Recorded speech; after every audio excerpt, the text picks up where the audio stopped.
social housing company. Sources in the municipality have confirmed that heavily armed police officers raided Josh Co's offices on Monday, and several senior officials were questioned over alleged irregular contracts. Following the raid, Matibe sent an internal message to staff apologizing for the fear and disruption caused by the police operation. Matibe, who is facing money laundering charges, was arrested after a substantial amount of cash was allegedly found at his home. His case has been postponed to the 2nd of February for further investigations. Alpha Ramshwana, Eyewitness News at the Alexandra Magistrates Court.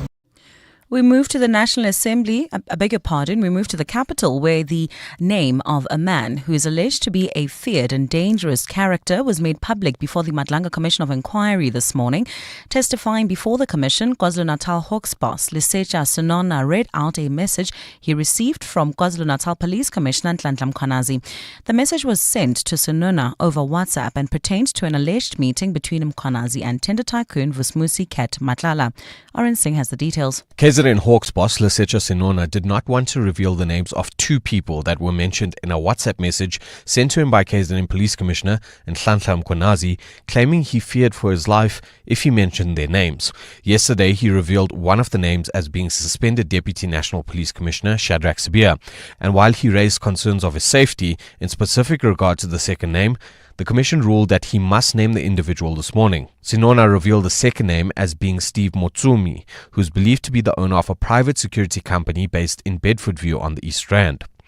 Sinona was instructed to read out the unredacted message from Mkhwanazi. And I hope he doesn't mind me exposing him to both Sibia and Steve Motsumi. I hope you won't blame me for risking his life because I have to tell the truth about our meeting. Sinona's testimony continues. Oren Singh, Eyewitness News. Meanwhile, in the National Assembly, ANC fixer and alleged crime intelligence asset Brown Mokhotsi refuses to appear before Parliament's Police Ad Hoc Committee until his security demands are met. Mokhotsi has made several security demands that have been rejected by the committee, including his own private security to be paid for by Parliament for a week. The committee discussed the matter before it continued with its public submissions from members of the public. Committee Secretary Bonani Ramaano detailed Mokhotsi's demands. And the offer that was given was that he can come to Cape Town, and then as soon as he lands, there will be protection offered or escorts offered. Mr. Mokhotsi refused that offer. He says that he doesn't want to be protected by people that he doesn't know. He prefers to have his own people protecting him, and he was requesting that Parliament must fund that for a period of 7 days. The Gauteng Community Safety Department says it cannot take accountability for learners when their scholar transport vehicles are impounded for traffic violations. This follows the launch of an operation aimed at curbing lawlessness across the province's roads. 34 scholar transport vehicles were impounded this morning and more than 100 others since the start of the operation. While officials ensure learners are safely transported to school, the department says it is up to the Education Department and parents to make sure the children return home and travel to school safely. Gauteng Community Safety's Ufenze Morwane says their role is to just enforce the law. From a law enforcement point of view, we can just enforce the law. That if you are found to not be complying with the rules of the road, you can just do what is expected of us. But I'm sure that the kind of institution can be able to assist in terms of saying, if community safety or Gauteng traffic officers have impounded cars, how do they assist kids to go to school? But from our side, what we need to do is to make sure that we enforce the law. We cannot say because particular driver takes this number of kids to school, therefore we can impound the car because tomorrow kids are not going to have a vehicle that will take them to school. We just need to enforce the law. And Cape Town city officials have warned the spike in water usage continues to impact dam levels across the metro. The city's combined dam storage sits at about 62%, and officials say this supply must last until the next seasonal rainfall cycle. To address water loss issues, the city says it's tending to pipe bursts and leaks reported in water networks across the metro. Dutuzelo Nene has more. Cape Townians are using 1,062 megalitres of water per day. That's above the municipality's target of 975 million litres per day. The Weather Service has focused below normal rainfall for parts of the Western Cape through autumn. Low rainfall during last winter has put pressure on catchment areas as dam levels now lower than they were at this time last year. Cape Town's Water and Sanitation MMC Zahid Badruddin. Please help by only using water for essential purposes and cutting back on any unnecessary water usage. Ndutuzelo Nene, Eyewitness News. Gold's trading at $5,233.39 an ounce. The rand's at 15.88 to the dollar, 21.92 to the pound, at 19.05 to the euro. Brent crude oil's at $67.16 a barrel. Well, things looking really good in 702 land at this hour. No major delays or accidents on the highways. However, just look out for those faulty traffic lights. That's in the Midrand area on Olifantsfontein Road and Old Pretoria Road, as well as in Bryanston at Winnie Mandela Drive and Grosvenor. And look at your weather. It's a partly cloudy afternoon in Gauteng today with isolated showers expected. Temperatures are peaking at highs between 28 and 31 degrees. The top story in Eyewitness News this hour. The City of Johannesburg Social Housing Company acting CEO Themba Matibe has been released from custody on 50,000 rand bail. EWN, in touch, in tune and independent. For the latest, visit ewn.co.za or download the EWN app. Your brain's a well-oiled machine. Now put it to work in the brain of 702. Enter on primemediaplus.com. T's and C's apply. You're with Relebogile Mabotja. Live, streaming countrywide on the Prime Media Plus app. DSTV channel 856, 92.7 and 106 FM.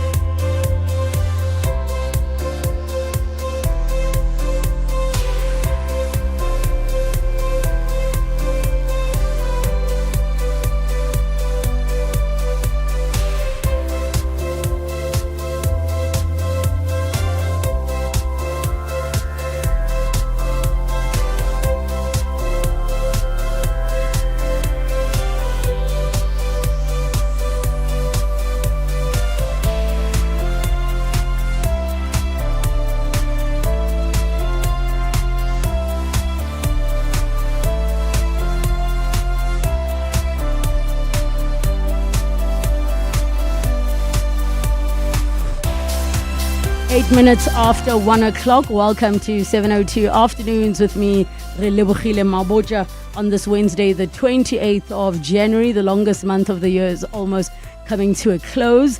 My voice unfortunately gave in yesterday, and the doctor did the good deed. So I was able to come back because you guys know how much I miss you while I am away. Thank you so much, Jane, for standing in when I was unable to come through, struggling a bit with my voice. Coming up on the show today, I want to find out from all of you how far your obligations go. Like, if you feel indebted to somebody, how far will you carry those obligations? So if your family, your community, even your country does not support you while you are struggling, do you feel like you owe them anything when you suddenly make it big, especially if you're making it big on the world stage? I want to find out from all of you, and I'll share the story from the gentleman who's like, nope, I owe them nothing. And I want to hear from you. Are you at a place in your life where you already have a list of people that you will not go back to should your things come right because they never supported you? And our finance feature for today, we're going to talk the travel wallet experience, save, plan, and go. Kile Lekalaike, Executive Manager at Harvey World Travel, will join us for that conversation. Then in our masterclass for today, I'm looking forward to this one. We'll be talking to Dr. Diane Boerman, who is a global multi-award winning business growth specialist, and she will talk to you about starting a white labeling business. And it seems quite the rage and the craze, and there are people making really good money out of it. But if you are trying to start something for yourself, and maybe it was a white labeling business, and we'll get into the details of what that is, then make sure you tune in. Get in touch with us, 011 883 0702, SMS us 31702, tweet at Relebogile M, at Radio 702, using the hashtag 702 afternoons, and the WhatsApp line 072 702 1702. 702 Afternoons With Relebogile Mabotja. on 702. Let's walk the talk.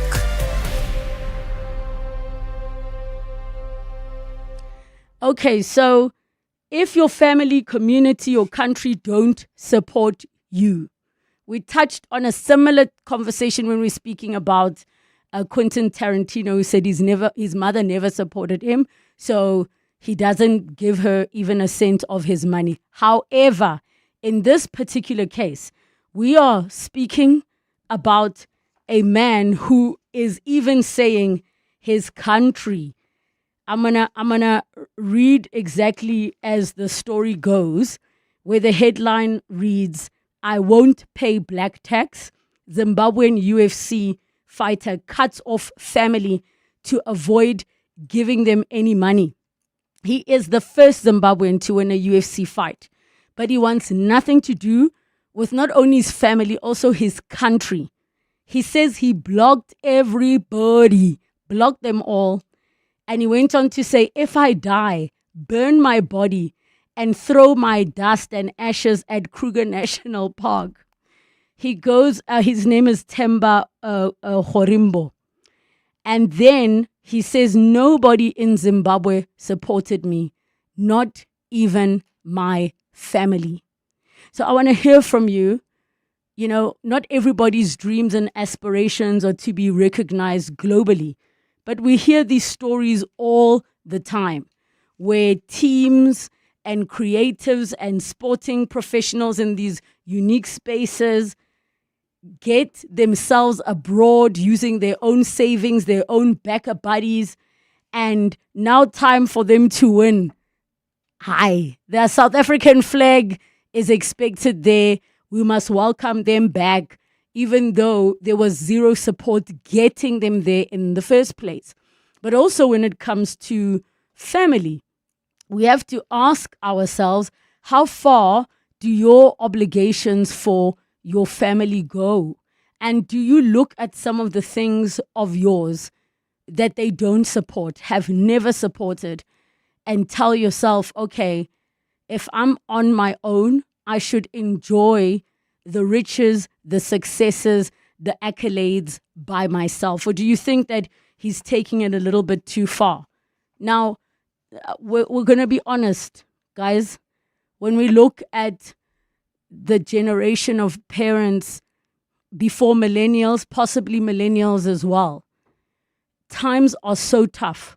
They are exceptionally tough, which meant many a young person grew up in a home where you were basically told what to pursue out of the fear that whatever this passion of yours is almost like a pipe dream. It's so far-fetched.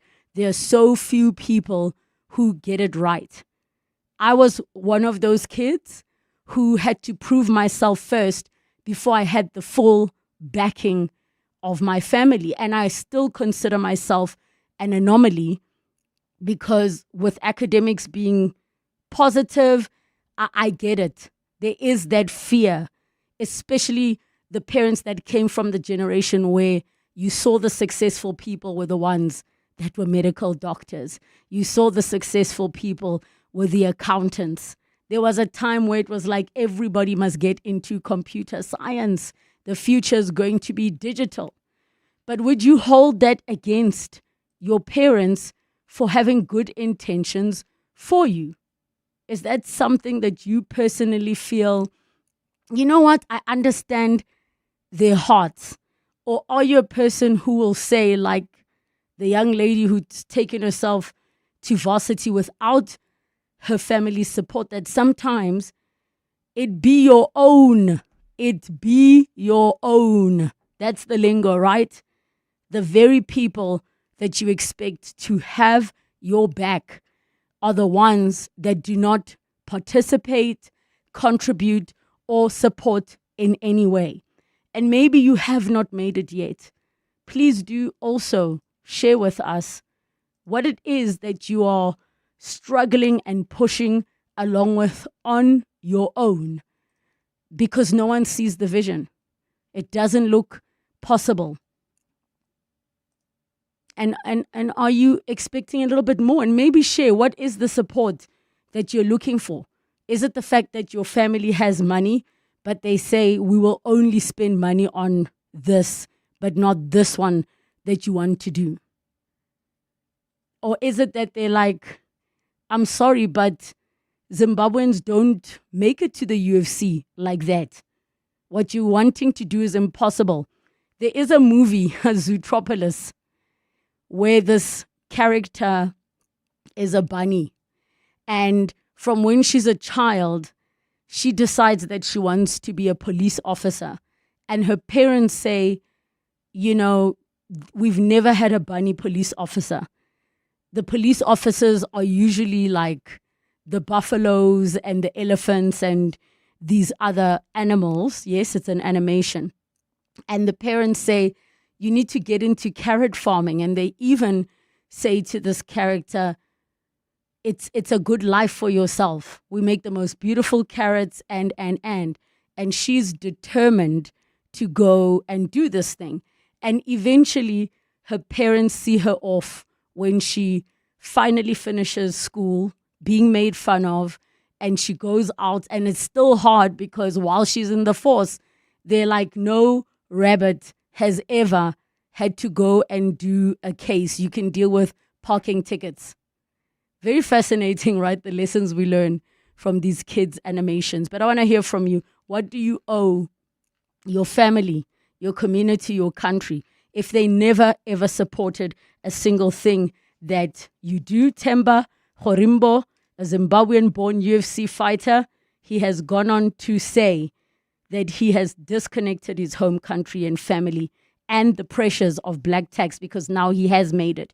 During an interview with CNN's Larry Madowo on African Voices at the UFC headquarters, this was in Las Vegas, he expressed sentiments that have resonated with many while obviously drawing criticism from others. He has embarked on this journey from a childhood marked by trauma and hardship back in Zim to success in the UFC. And he explained the difficult reasons behind having to sever ties with his family. For context, he's 35 years old. He says, I don't talk to any of my family members anymore. None. I have got all my family members off my phone. Nobody. I blocked them all. I love my family from afar. And he says, according to him, the lack of support from his loved ones during his struggles led to him feeling isolated and frustrated. He now lives in Miami, Florida, with his wife and 2 children. His life took a very positive turn when he was provided a house by Dwayne "The Rock" Johnson in 2023. Dwayne "The Rock" Johnson provided him a house after previously sleeping on a sofa at the MMA Masters gym. So those of you that know the story of Dwayne "The Rock" Johnson, there also is a film, My Fighting Family, that sort of is inspired by his story. Then he says he was laughed out of his village over his dream, and his family now demands support and handouts. He even added, nobody in Zimbabwe supported me, including my own family. I had this dream by myself. I went after this by myself. People laughed at me when I was doing this. Now my family feels entitled because that's how our minds in Africa are like. Because also we are blackmailed that we cannot say no. Black tax is real in Africa like, and we cannot say no. So these clips are trending on social media. One person commented saying black tax broke this man. Family mocked him when he was broke. Then now they expect handouts when he made it. Brutal, but can we really blame him? And another person was saying arrogance on stilts. He behaves as if he was born a UFC fighter and that he raised himself. So what are your thoughts? Should the fact that your parents raised you be enough, or do you feel like, nope, that was your job to raise me. I don't actually owe you anything as my child. And maybe he is building his own family of people he feels love and support him. 011 883 0702 in the WhatsApp line 072 702 1702. You're listening to 702 Afternoons with Relebogile Mabotja, winner for the best talk show at the Telkom Radio Awards. I'm taking a look at some of your messages that have come through on our Facebook page. CJ Mhlongo says, never. You only need to be grateful to God only if your people did not support you. Munwabisi says, I wouldn't owe them anything and they are not entitled to my belongings. But it is my responsibility as a human being to help where help is needed. It is what the scripture teaches. Love your neighbors as you love yourself. Tepo goes on to say, if you were not there during my struggle and suffering, don't be there during my success and celebration. Zwitusani says, if you're not on my boat at boarding, you're not getting on when it's rocking. Yo, I didn't realize so many feel that way about it, because many people feel that obligation to continue irrespective of how the family has treated them. Semi says, yes, you do owe them, because you'd had a feeling on how the next generation will struggle without support as you had. You owe them lessons on how important it is to build supporting structures. I mean, let me play devil's advocate. Some people might even come and argue and say, had his family believed in him, maybe he wouldn't have fought as hard as he did. Maybe he needed that hunger that came from needing to prove people wrong. Joni says, you don't owe anyone anything. Morally, you should decide who deserves to share in the spoils. And that's what Joni goes on to say. Rabu Chudi says, people helped you when you were in primary, walked you home when you weren't familiar with the road from school. Others gave you their lunch when you didn't have. Others stood up for you when someone tried to beat you up. Others lifted you up when you fell. Others dusted you up. Others gave you R1 when you didn't have enough to pay for whatever. Even now, when you are in a pickle, someone helps out. Someone spoke for you to be where you are. Reference in your CV. So now you have the ability, you become selfish. As in, leave forgetting, not forgetting about yourself. No man is an island is what they go on to say. Mama Do says, you can't make it alone. Somewhere, somehow, someone supported you. Someone gave you a chance.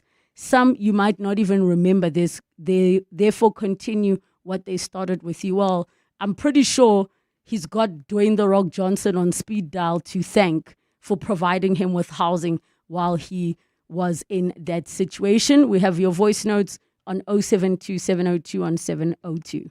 Hi, Relebogile. Now if I make it, I make it, eh? Everybody else, the only people that I will look out for, like, definitely is my mom, my dad, and my siblings, and Limediak. The rest, I am a queue. Let I am a line. Get a levon, I get a levon, Nagana Wigilo, Nangai, non tell high. Ne. What? I eat into you, but what to know my golfer. Ne, I know. It doesn't work like that. Paul here from Pretoria. Good afternoon, Relebogile. This is Kabele from Pretoria. My position is and has always been that if you earn money in any country legitimately and honestly, and then in that country you pay your taxes honestly and fully, you owe no one, you don't owe anyone a cent. All the money that you've earned is your money. And it does not matter how many or how much poverty there is around you. That's your money. You did what you had to do, paid your taxes, and that's all. No one has to get a cent from you. Yo. Dumela Relebogile and Team Kingsley from Germiston. You know, your topic today, in who puts a boragadi, wa tseba hona le boragadi o ba bo malome, ha o so hodile o eme hantle ka bophelo. Utlwe motho a re, hai wena mokete, hey, o ska lebala ro hodisitse. Meanwhile, that person never did a damn thing for you. Maybe they put you on their back once on some random day, and all of a sudden that translates to ro hodisitse.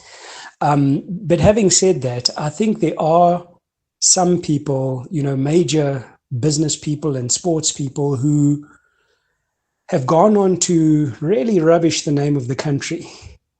And I think it's very difficult. There's probably very few, if any, circumstances where you can divorce yourself from the country that you were born in, because many of the resources and opportunities surely would have come from that country. What a beautiful topic. I am actually in the same situation whereby NAMI, they don't support my business dreams in my household. I'm currently in a process of signing a major deal, and in the next couple of months, I'm about to be well off. So I haven't told anyone Langshala Kona, and I've basically kept quiet because there's no support of my business venture at my household. So I managed to do everything by myself, and things are about to look good, and they're looking up, and I've decided that once everything is fine for me, I'm going to leave that household. Yo, I have to be honest, I don't blame you guys. I mean, being in the department or falling under the Department of Sport, Arts and Culture, I have seen so many industry practitioners, so many sports individuals do things for themselves, right? Now when you put the country on the world stage, politicians want to be posing with you for photos when they didn't contribute any support. When funding was promised, when help was promised.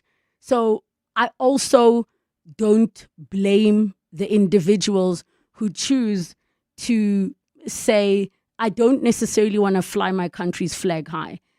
But having said that, there are other individuals on the world stage that are truly bashing our country, which makes it hard for your country in its entirety to support you.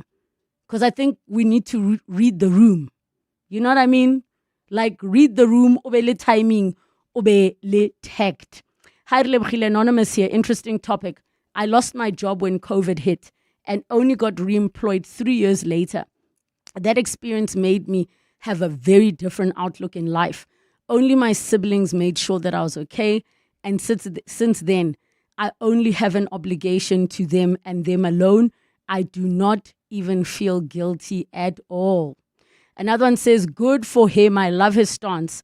One thing about Black African families, they will suck the life out of you, but never support you with your dreams. If I were him, I would even relocate to another country and forget everyone. Well, he's based in Miami now. He's able to take this thing, his dream, to the next level. He's got a wife and 2 kids. I don't think what he has decided is good. Fame and money will finish quick, but family will be there after everything.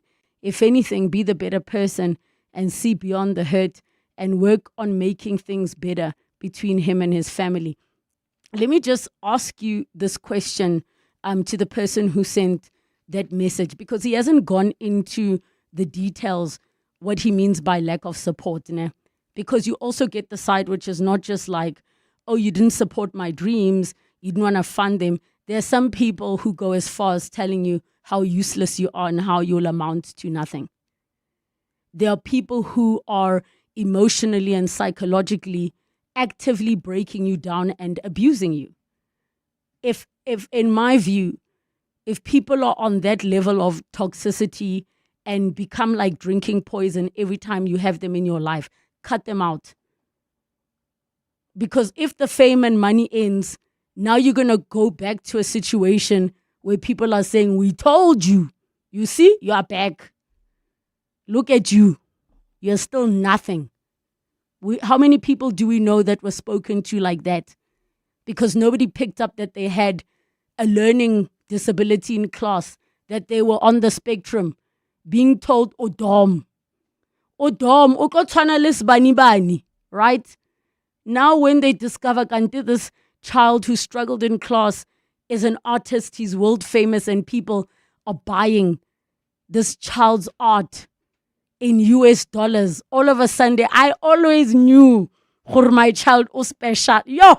I always knew. Rabatseba, we know them. We all know somebody whose parents, whose family spoke death into their lives and their dreams. Not everybody spoke life into the things you loved. Some went as far as speaking ill and speaking death into your dreams.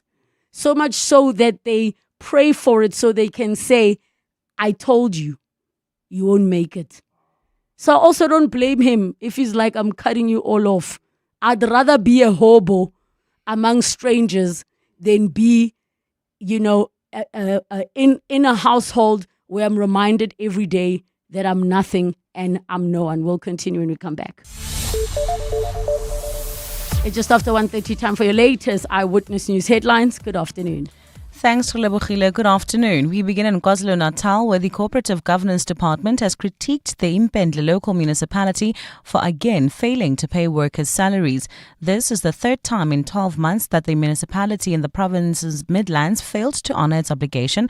Non-payment of salaries has led to a picketing outside municipal offices. Police are investigating procurement irregularities allegedly involving Johannesburg Social Housing Company acting CEO Themba Matibe. Matibe was arrested at his home on Monday during an operation conducted by the police's Special Task Force and Cold Case Unit. A substantial amount of cash was allegedly found in his possession at the time of his arrest. And members of the South African film and television industry have taken their fight for funding to the steps of Parliament. Industry professionals say it's been 2 years since receiving a government financial stimulus. They say this funding cut has stalled productions and resulted in job losses. Those are the headlines. This Eyewitness News and more at 2 o'clock or as it happens. EWN Traffic. Well, at this stage in the Benoni area heading towards Boksburg, there's bumper-to-bumper traffic. This is on the N12 westbound between Snake Road and Atlas Road. It looks like there's an accident scene there, so please try and avoid that route at this stage if you are leaving Davidson heading towards the Germiston Bedfordview area. Most of the alternative routes are also kind of clogged up at this hour, so please allow for extra traveling time. Otherwise, the rest of 702 Land not looking too bad. Just look out for those faulty traffic lights in Bryanston at Winnie Mandela Drive and Grosvenor, as well as in Kyalami at the R55 and Kyalami Boulevard. If you come across any other traffic issues, please WhatsApp us on 072 702 1702. There's more EWN on air, online, and on the EWN app. Every man deserves a view framed by excellence. See the world in luxury with the Bogart Man sunglasses. Made for confidence, built for distinction. And now, you can win a pair of your own. Just follow @BogartMan Official on all platforms. Post your Bogart-inspired look that needs a pair of Bogart Man shades and tag us, because true style doesn't shout, it speaks quietly with power. Bogart Man, enough said. T's and C's apply. To walk the talk is to turn words into meaningful actions. And it's what we at 702 are committed to doing every day. We are also committed to following the rules set out by the Broadcasting Complaints Commission's Code of Conduct to give you balanced programming, fair comments, and accurate news. But if we stumble along the way and you feel we are not living up to the code, let us know on comment@702.co.za. And if after that you're still not happy, you can direct your complaint in writing to the Broadcasting Complaints Commission. Email bccsa@nabsa.co.za. For more, visit bccsa.co.za. Every home begins with an idea to build smarter, stronger, and to last generations. That idea comes to life at the Summit on Innovative Building Technologies. Catch the Clement Manyatela Show live from the Nasrec Expo Center next Tuesday for all the highlights and updates from the summit, where tomorrow's built environment takes shape. Find out how smart building materials and advanced construction methods are shaping sustainable and resilient communities across SA. That's the Clement Manyatela Show, live from the Summit on Innovative Building Technologies on Tuesday, 3 February, brought to you by the Department of Human Settlements on 702. 702 Afternoons with Relebogile Mabotja. 25 minutes to 2 o'clock, and we're having a conversation around this UFC, Zim-born UFC fighter who has, done really, really well, is living in Miami, Florida in the US. And he says, Temba Horimbo, that he has blocked his entire family, wants nothing to do with his country as well, saying that if I die, burn my body and throw my dust at the Kruger National Park, and saying nobody supported me. None of them supported me, not even my family. Now that he's succeeding at the thing, they're all saying, they need this and this. And I mean, this story, particularly of Africans that are living in the US, is a very big topic of conversation on social media, where we hear many Americans that are saying, they have to cut off their parents because they're busy struggling in the US, like struggling, because every month their parents send money home. Those same people at home speak ill of them, are disrespectful, and they're busy saying, I can't understand why we must suffer here in the States with the cost of living crisis, with all of these things we're going through, for you to send money back home to people that speak bad about you and never supported you to begin with, or to say we need to build a home and then nobody lives there. So I think it's also part of a bigger conversation of the expectations when you are an African who goes overseas and you start working. People think you are making so much money. I implore you to actually go online and see the stories that are being shared by South Africans living in Europe, in the US, in Canada, in Asia, where they're like, guys, some of us are suffering here, but they still look at you month end to say, oh, overseas, go to overseas, you've got money. 011 883 0702, the WhatsApp line, 072 702 1702. Hi, Relebogile. For me, it's not really about cutting people off or anything. I just think that the status quo needs to remain. If you haven't been there throughout my difficult times, when I make it, don't get close. And I also won't, come near you or try and brag in your face or try and say, look at me, I made it. I'll remain where I've been. And if we haven't been talking on the phone and I have your number, you have my number, there is no reason to talk this time. So I just won't cut you off as in like I don't speak to you or anything. Things will just remain the way they've been. And I will not come and dangle anything in your face to try and say, look at me. Let's just stay the way we've been. Thanks, Pums in Centurion. Hi, Relebogile. Now I believe in life, when you help someone, don't expect help from the same person. You will get help some way by another person. So I like to believe this guy, as much as the family was not supportive of him doing certain things, there's some people who made it possible for him. So it's up to him to help whoever is in need at that time. Now that's my principle in life. When I help you because I can.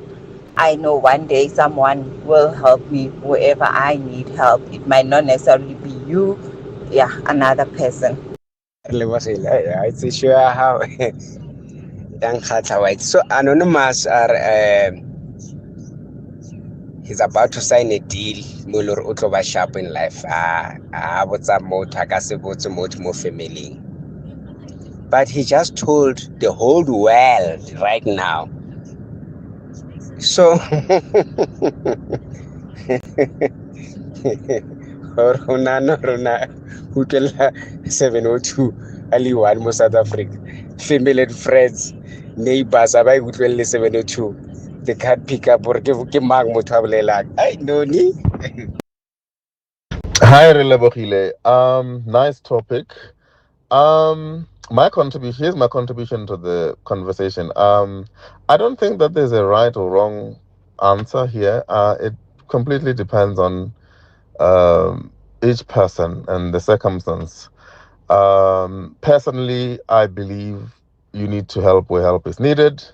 But if somebody else feels differently and they believe their money is their money and they're not gonna share it or help anybody, that's them, and I don't think that they're wrong necessarily. It's just it will differ from person to person, and there's no right or wrong.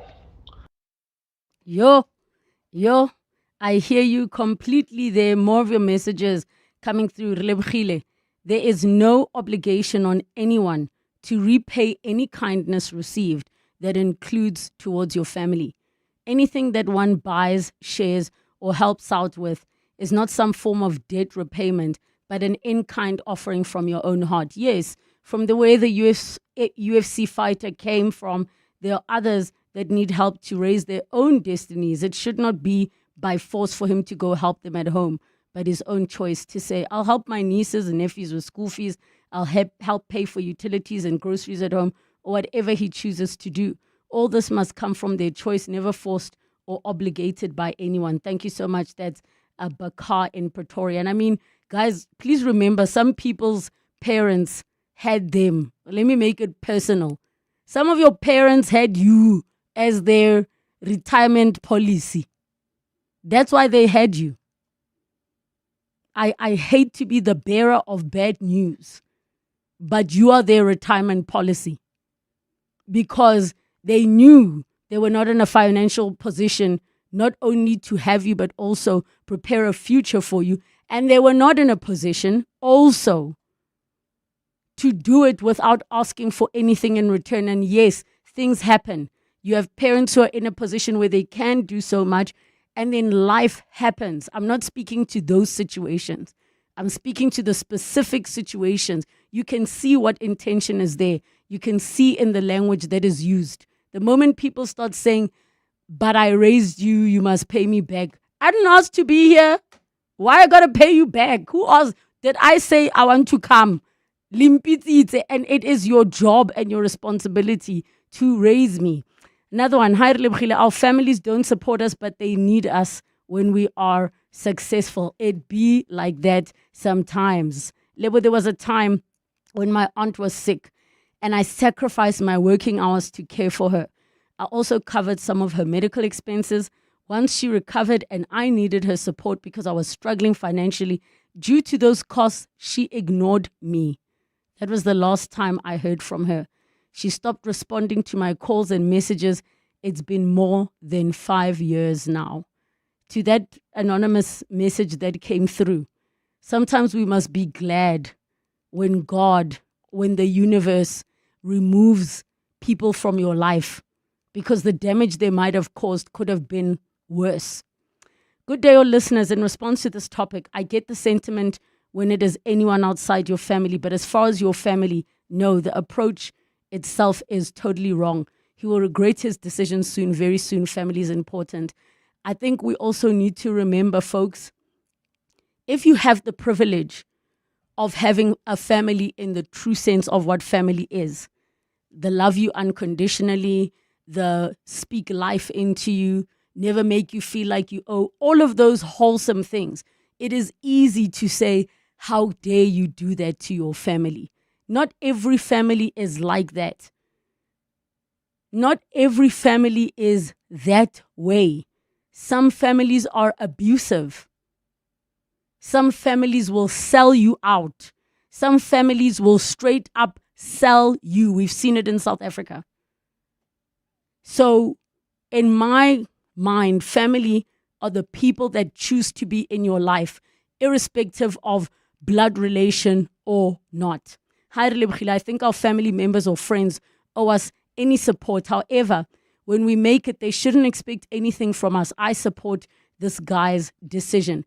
Our final voice notes on 072-702-1702. Hi, Relebogile and listeners. This is Lebo Mukoka. Yeah, you know what? This topic is quite, it got me thinking, because even with me, there isn't that much support, but I'm a public figure, and I can disown them, because at the end of the day, I'm doing it, to serve the residents. So it becomes quite difficult. But Ukari, you can just say, but how my interview there, can't you just share it? Not much is required, but obviously there isn't much support. But if I make it, I wouldn't cut them out. It wouldn't make sense at all. Hey, Relebogile, for me, it's. I understand where he comes from, and to a certain degree, I actually do agree. So I've been doing things very differently. I actually, it's not that I cut people off. I maintain the energy.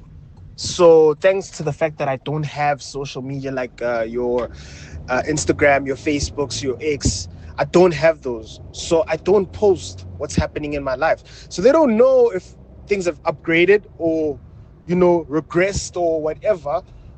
But hey, I know. And I'm okay with that. I just maintain that energy, It's okay for you not to be in my life. And for you to think that I'm still at the bottom. Good for you. Malinga Morena from Kakehong says, afternoon, Relebogile. Some wanted to help but didn't have means to do so. I bet there is an old man where he lived and that Madala saw the fire in him but didn't have resources to help. Some people are always with you in their prayers. That's what Malinga says. Look, I think when we speak support, it doesn't always mean financial. Support can also be a person saying, keep going, you got this. And as Mthandazo Maphosa on Facebook says, cut off unnecessary nonsense. Temba battled to get in the ring. During match build-ups and losses, most of the country bullied this person. They bullied him. The government has not signed a letter affirming that he can even use the Zimbabwean flag emblem on his kit, which is a prerequisite. It's a prerequisite. So the government did not even come through. Not only was it not supporting, they were laughing at him. They were laughing at him. Maybe one of these days, Pashida, we must talk about in this new day and age, what is family? Because I have friends who will drop everything before certain relatives would even bother. Because support is not always about money. If you're praying for me, tell me. You can't now later say, yo, I was praying for you. I walk past you every day, you didn't even greet me all of a sudden. Karabo, you know those people. You know. Vero vieri tapelong, wanaka vero rapella every day, vero bona. Waiting king, onto jima, practice, ole mo lene. Thank you so much for all your calls, voice notes, and messages. Bongani Bingwa, 702 Breakfast. Weekday mornings, 6 to 9. In a recent Business Day piece, one of your colleagues, Virat Chada, argued that despite government support programs, grants, training initiatives, many township businesses remain stuck, even though we talk much about the township economy. We talk about the informal sector as a separate thing, but we all know, say for example, if Ugogo takes Amagwinya, that lady goes to any wholesaler to buy flour, to buy sugar, so they are part of their value chain. Yeah. So how we think about it as informal, quite a strange thing. Bongani Bingwa, 6 to 9. On 702. South Africa's musical theatre classic Marabi returns on the stage of the Market Theatre with an exceptional cast. Launching the theatre's 50th anniversary year, this much-loved play with live music is directed by original cast member Ntate Arthur Molepo. Set in the tough Doornfontein yards of the 1930s, Marabi follows a family chasing hope in Johannesburg, bound by love, loss, and unforgettable music. Marabi runs from the 29th of January to the 15th of February. Visit markettheatre.co.za for tickets. Hollywood Bets invites you to take the lead. The sizzling summer competition is giving you a chance to bask in horse racing glory and blaze into red-hot rewards. Bet 50 Rand or more on horse racing online or at your nearest branch and you could win a share of 1 million Rand in prizes. Enjoy a star-studded lineup of equestrian events this summer and settle up for a season of success. Bet now. T's and C's apply. Hollywood Sportsbook is a licensed betting operator. No persons under the age of 18 years are permitted to gamble. Winners know when to stop. South African Responsible Gambling Foundation toll-free counseling line 0800 006 008 or WhatsApp help to 076 675 0710. You can become a victim of a legal problem, wrongful arrest, assault, uncontested divorce, rental disputes, maintenance matters, or labor problems. It can happen to you. Clientele Legal provides tough professional lawyers for an affordable monthly premium. Our legal team is standing by to assist you 24 hours a day. Join today. SMS Legal to 48721. That's legal to 48721.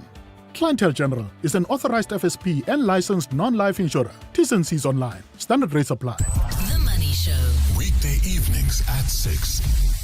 On the next Money Show, we meet our shapeshifter, Werner Stuckey, CEO of StubUp and co-founder of Jenny Internet. He'll tell you his incredible story about he and his brother Roll. Business Unusual, Richard Mulholland, founder of the AI agency Too Many Robots, bringing his trademark insights into the evolving world of AI and business. Your consumer ninja, Wendy Nola, is ready to take on your consumer battles. And, of course, we bring you analysis of all of the big business stories of the day. The Money Show on 702. Let's walk the talk. The Money Show with Stephen Grootes is brought to you by ABSA CIB. That's how we're invested in your story. Your story matters. ABSA is a registered FSP.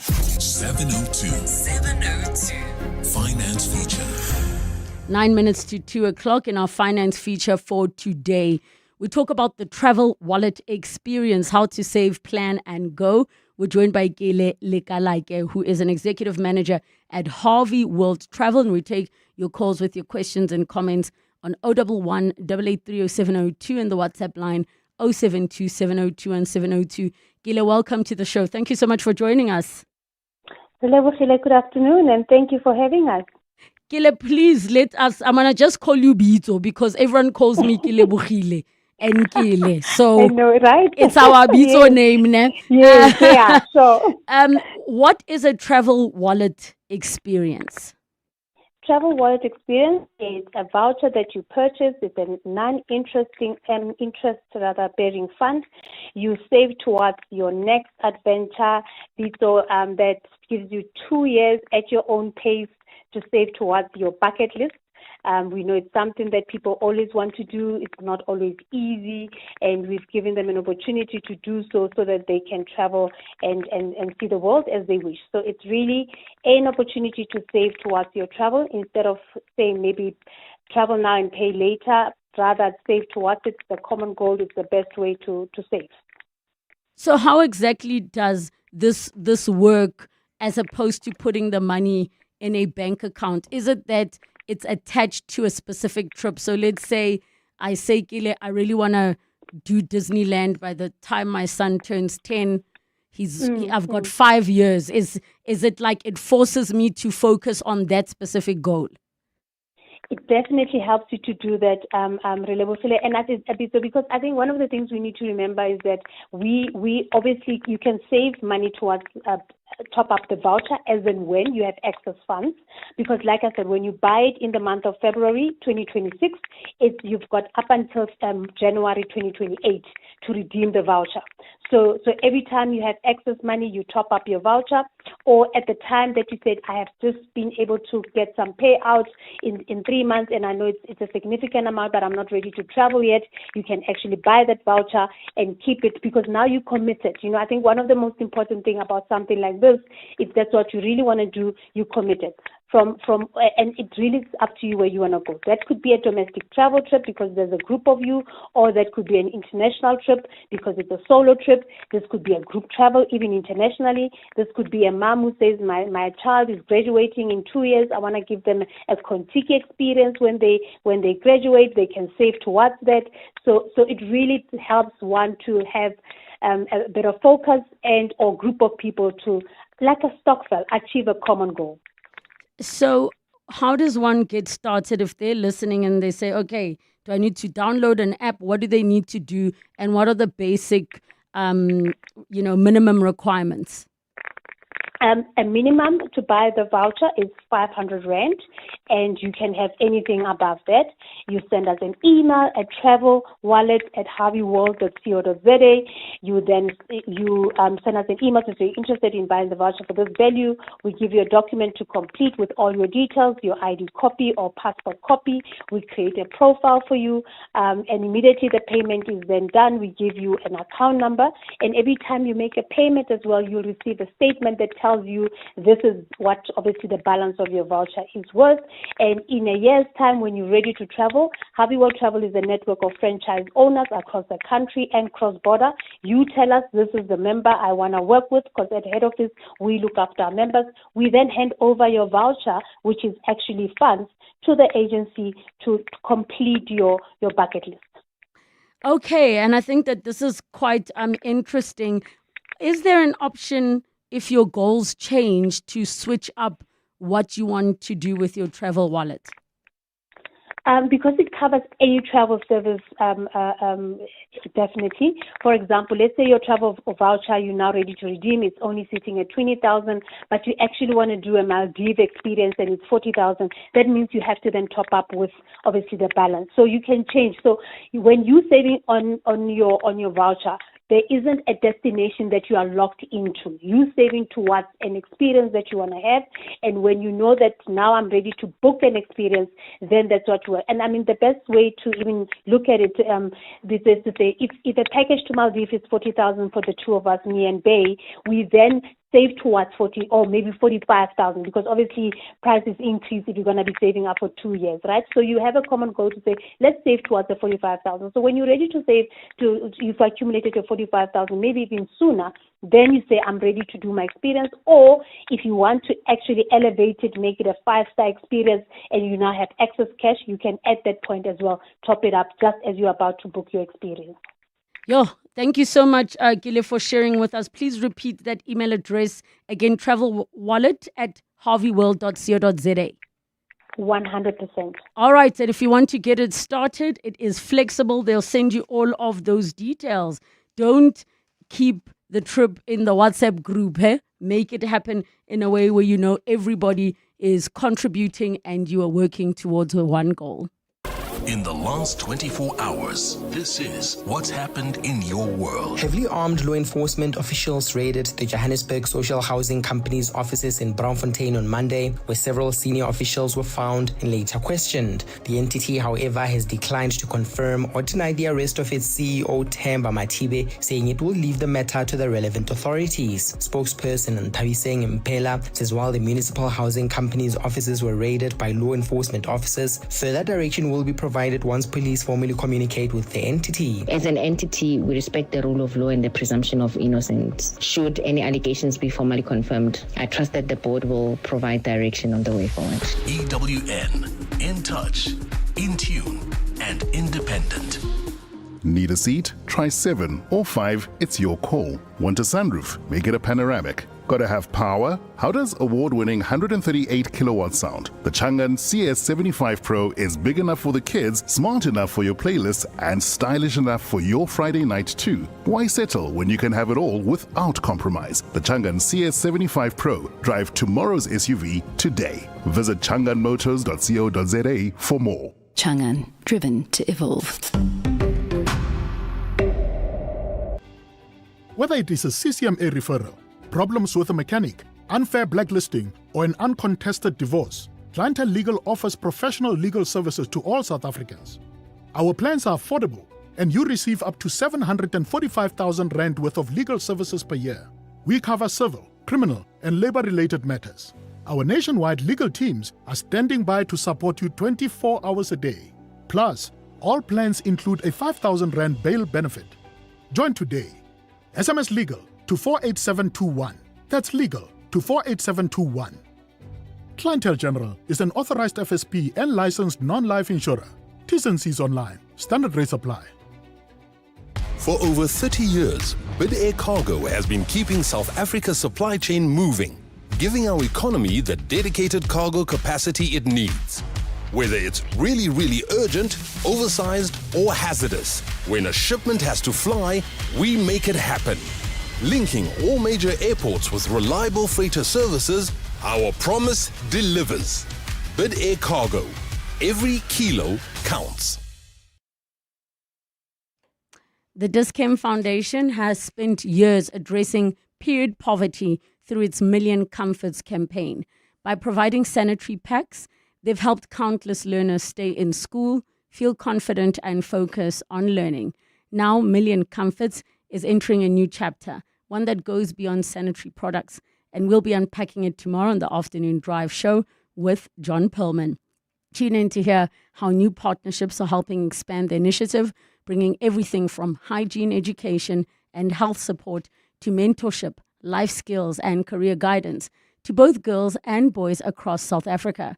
Don't miss this important conversation tomorrow on the Afternoon Drive show. The Dis-Chem Foundation, caring for the community. Every swipe counts. It's 2:00. This is EWN. Good afternoon, I'm Maki Malapo. Police are investigating procurement irregularities allegedly involving Johannesburg Social Housing Company acting CEO Themba Matibe. Matibe was arrested at his home on Monday during an operation conducted by the police's Special Task Force and Cold Case Unit. A substantial amount of cash was allegedly found in his possession at the time of his arrest. He appeared in the Alexandra Magistrates Court today where he faced money laundering charges. Police spokesperson Athlenda Mate. Following an extensive investigation into allegations of procurement irregularities at the Johannesburg Social Housing Company, the SAPS Cold Case Unit and Special Task Force effected an arrest on a charge of money laundering after the CEO was found with a substantial amount of money at his home. The team was acting on a J51 search and seizure warrant where the accused's home and offices were raided. The KwaZulu-Natal Cooperative Governance Department has critiqued the Impendle local municipality for again failing to pay workers' salaries. This is the third time in 12 months that the municipality in the KwaZulu-Natal Midlands failed to honour its obligation. Non-payment of salaries has led to picketing outside municipal offices. Cooperative Governance MEC Thulasizwe Buthelezi is on an oversight visit to the municipality today, and Nhlanhla Mabaso is there. Cooperative Governance and Traditional Affairs MEC Thulasizwe Buthelezi is locked in a meeting with councillors inside the Impendle Council chamber. On the agenda is the municipality's deepening financial crisis. Buthelezi says the recurring financial issues are a concern after similar payment struggles were flagged in May and December 2025. The MEC says this is a lack of leadership. For the third time now in 12 months, they've been unable to pay salaries, which is totally unacceptable. Shows a complete lack of leadership, both politically and administratively. The department says it's considering ways to get the municipality's books out of the raid.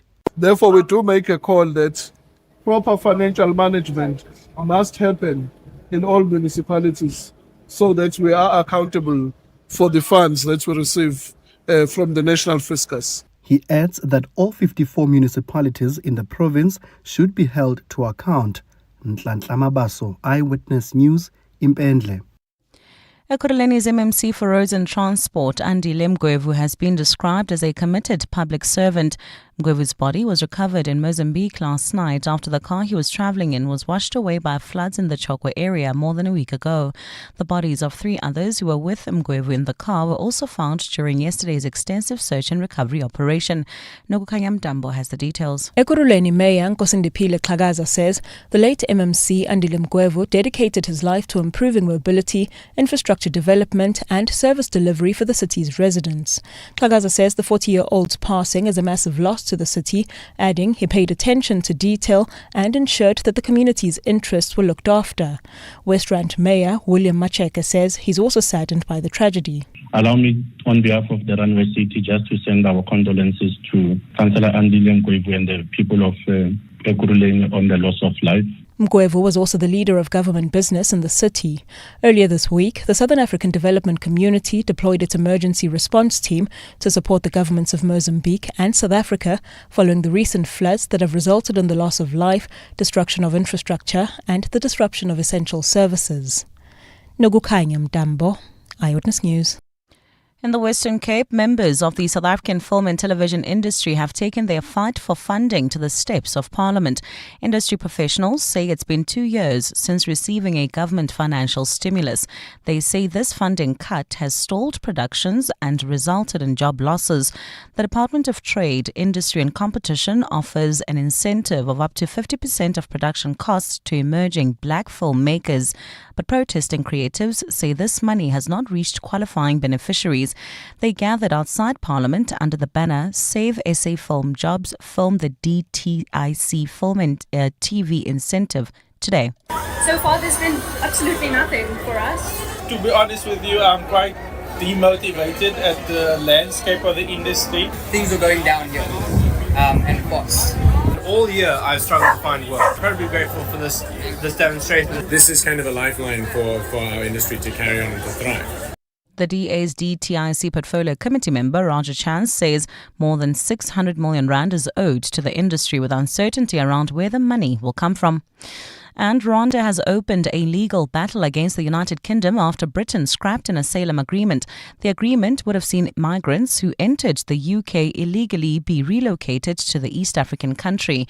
The arrangement was negotiated before Prime Minister Keir Starmer took office, but he cancelled it shortly after assuming his role as Prime Minister.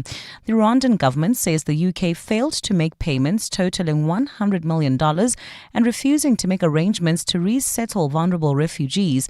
The UK's Home Office figures say the aborted scheme has already cost the UK taxpayer £715 million. Gold's trading at $5,255.75 an ounce. The rand's at 15.90 to the dollar, at 21.90 to the pound, at 19.03 to the euro. Brent crude oil is at $67.49 a barrel. Bumper-to-bumper traffic in the Benoni area, N12 westbound between Kingsway and Atlas Road. There's also slow-moving traffic still in the Benoni area on Tom Jones between Amped Hill and the N12, while in Lambton, Waiteville, expect some delays on Osborne Road between Weber and Tekema, and in Bedfordview, traffic pressure on Club Street between Sivan Drive and 12th Avenue. A look at your weather. It's a partly cloudy afternoon in Gauteng today with isolated afternoon showers expected. Temperatures are peaking at highs between 28 and 31 degrees. The top story in Eyewitness News this hour. Police are investigating procurement irregularities allegedly involving Johannesburg Social Housing Company acting CEO Themba Matibe. EWN, in touch, in tune and independent. For the latest, visit ewn.co.za or download the EWN app. You're with Relebogile Mabotja Live, streaming countrywide on the Prime Media Plus app. DSTV channel 856, 92.7 and 106 FM.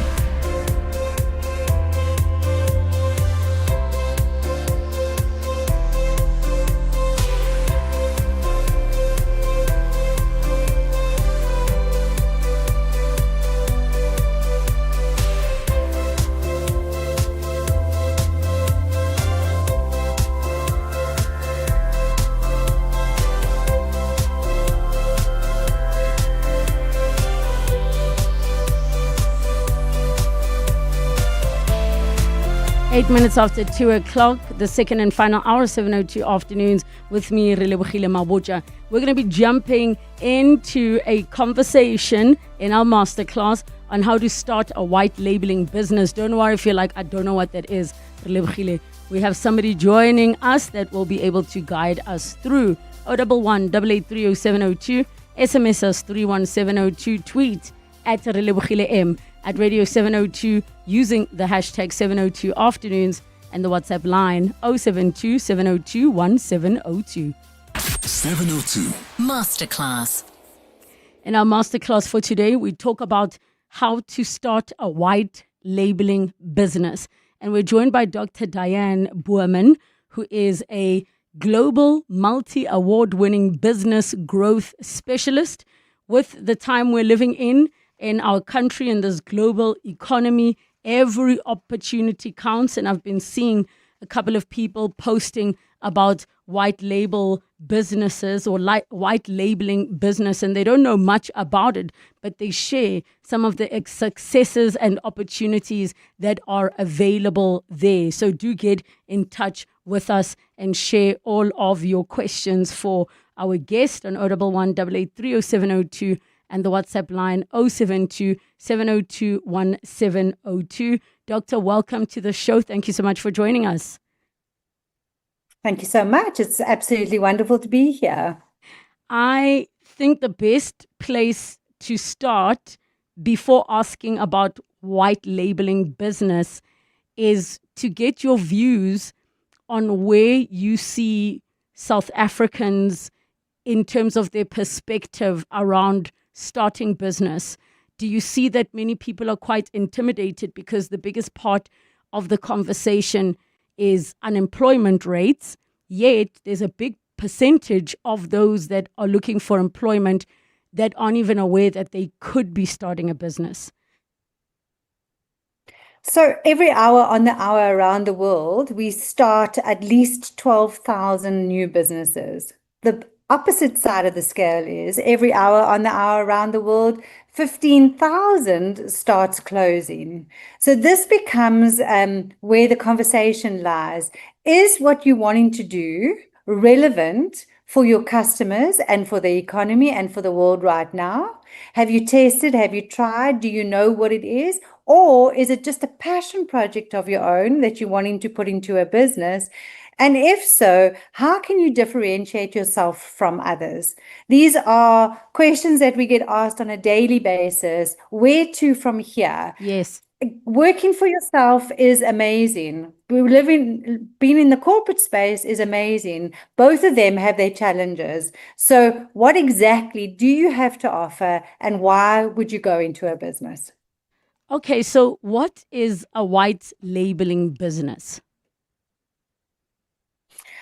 White labeling is, let me give you an example, then it's way easier to understand. If I have a cosmetics manufacturing plant, I can manufacture my own brand, but then I can manufacture something for anybody else that's not under my own brand. So that's called white labeling. So if you're an expert in making body butters, as an example, you can then make body butters for anybody. You just put them under the different brands. It takes a very long time to build a brand, but if you're known as an expert in a certain area, use that to your advantage and then label it under many brands while you're building your own. That's what a white label business is. There's a difference though, because we also have something called a private label business.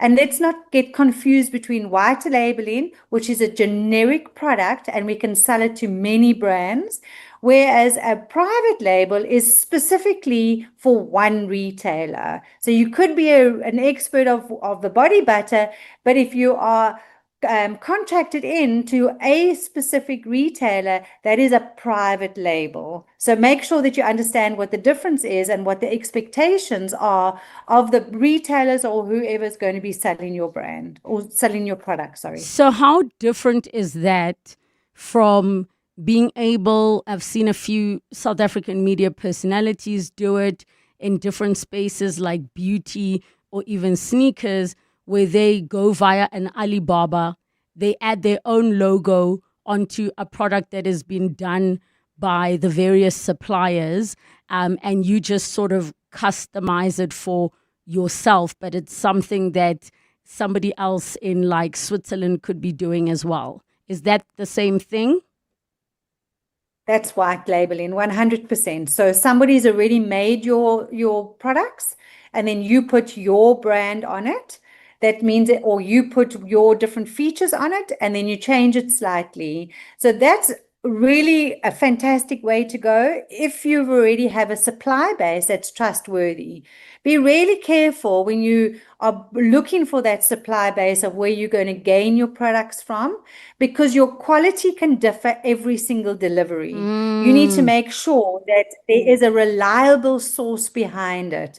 So question that in the beginning. Make sure that you know exactly what it is that you're going to be getting, especially from places like Alibaba. So can I just check for the purposes of our discussion today. When we say I am going to start a white labeling business, could I be on either side of the table, as in the one that is developing the beauty products and putting different people's labels on, like I'm the one now that is the main supplier? Or is you starting a white labeling business being the one who's buying pre-made things and now you're testing the different suppliers and deciding what you're going to put your logo on? The white labeling side is absolutely beautiful for companies in South Africa that are manufacturers. What often happens is we make body butter, but we can't fill our production space. And that's why white labeling became so relevant in our economy, because we need to keep employment going. We need to make sure our productivity is high, our efficiencies are high. So adding a white label to that is really awesome. It can also be, if we move away from cosmetics, it can also be products in the digital space. You can white label software as a software provider and then sell it out to different agencies who package it.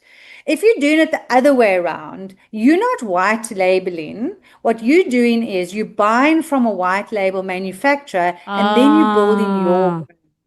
I see. So I want us, then let's start with the other one, as in the one that is the easier one to talk through, because we've seen it in South Africa happen. So if a person does want to go the route of not being the supplier, which is obviously a massive opportunity, but they realize that manufacturing in South Africa is not going to work out for them, what advice or tips would you give to that person? I've seen 2 or 3 people who say they test with 10 products first, check the thingies, test out their logos, and then start small and then start to build. What advice would you give to those individuals that want to go that route?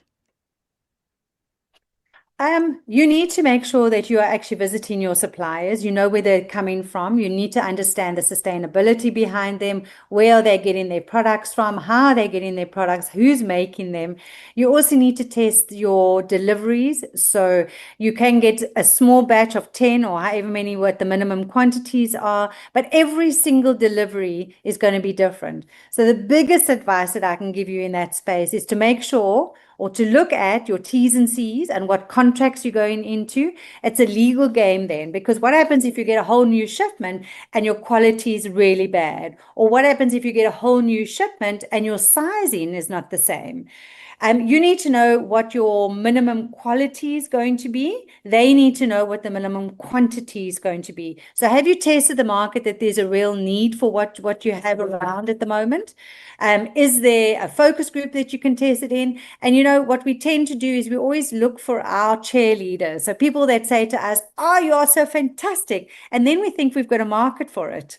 That's not necessarily how it works. You need to really understand who would potentially buy what you're going to be bringing in and you're going to be distributing into South Africa. You also need to make sure that your brand is consistent. So can you, when you bring in your products, can you change the labels to put your brand in that you're happy with? Do you know what your brand stands for? Do you know what the world is going to look at for when they see your brand? So those are important things. Quality, the reliability of your suppliers, your brand consistency as you move forward, because that's where your problem is going to lie. One of those is going to be out of kilter, and there goes your brand. And constantly people are looking at brands. What are they doing right? What are they doing wrong? And the moment you have an inconsistency in it, you're going to take a nosedive. So your sales are not going to happen. Completely. We're going to take a break, and when we come back, we continue with our masterclass. Supercharge your business productivity with Moloi Innovative Solutions. We bring the most highly customized and cost-effective IT infrastructure to your fingertips. Whether it's desktop and server support, cloud services or hardware, software and printer procurement, our dynamic team makes sure that you have the tech that resonates with you. Moloi Innovative Solutions. Experience at its best. Get to molois.co.za for more.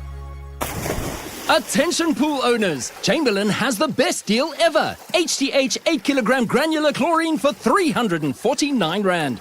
Yes, HDH 8 kilogram, only 349 Rand. Join us from the 5th of January to the 1st of February for Gauteng's best pool care deals. Hurry into your nearest Chamberlain today and get yours before they're gone. Limited stock, collection only, while the promotion lasts. Chamberlain, famous for hardware since 1903. John Perlman.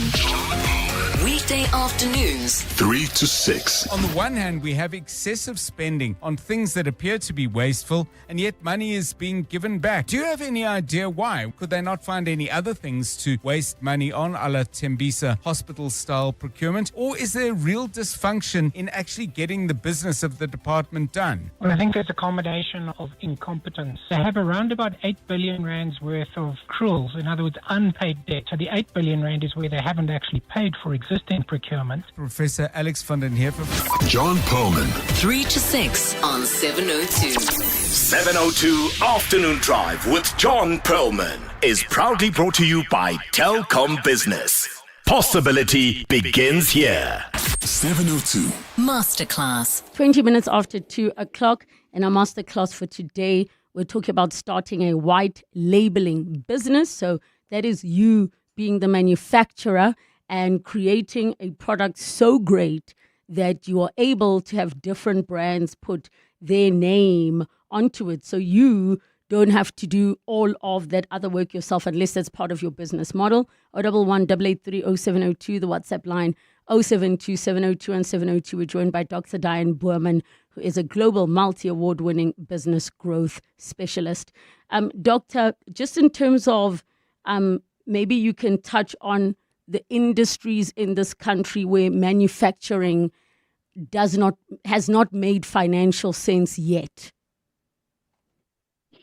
That has not made financial sense. That is interesting. We've had a lot of manufacturers over many, many years in South Africa. You've seen the clothing industry 30 years ago was booming in South Africa, and then the world changed. So every industry changes. We know that the tech industry is doing exceptionally well. We know the cosmetics industry is doing exceptionally well. We know supplement industry is doing really well. The pet industry is doing really nicely. So the areas where we normally take strain is where the manufacturer's costs become a problem. So things like fashion, apparel, the costs that in South Africa are exceptionally high. There's also costs like from an efficiency point of view, the next level machinery that we need, that we often have to import, that takes a strain. Things like furniture, for example, we often need to be looking at the next layers of machinery. So with the moment machinery is involved in an industry, the moment that the human element is involved, where there's high levels of staffing needed, this is normally where we outprice ourselves. And that's why we've had a lot more from around the world infiltrate us into South Africa, specifically in the manufacturing space where humans and machinery become the focal point.